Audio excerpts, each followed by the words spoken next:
6 incendiaires cagoulés et prêts à filmer leur crime pour être payés.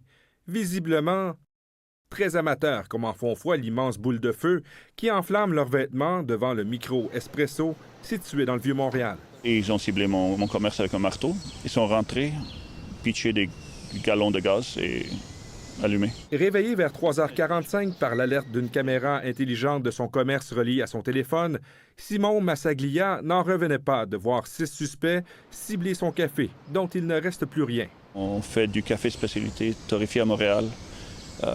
On est connu pour nos lattés à l'avoine. Selon nos informations, au moins un des suspects, âgé de 18 ans, s'est présenté à l'hôpital de Verdun pour soigner de très graves brûlures. Ce jeune homme-là correspondait en tout point à ce que les policiers pouvaient avoir comme description physique.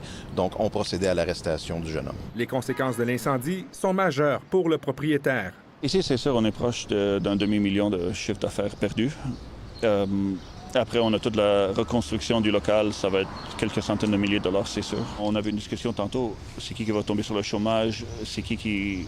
Je veux pas perdre mes employés. Je veux pas qu'ils s'envoient chez les compétiteurs. On les a toujours très bien payés. Presque au même moment, à 3h40, d'autres suspects s'en sont pris au restaurant Madame Bovary à Boucherville. Les premières constatations de nos collègues ont démontré que c'était pas de nature accidentelle. Donc, il y a une enquête du SPAL qui a été mise en place rapidement. Les 2 corps policiers cherchent maintenant à établir si les 2 incendies criminels ont été commandités par un même groupe.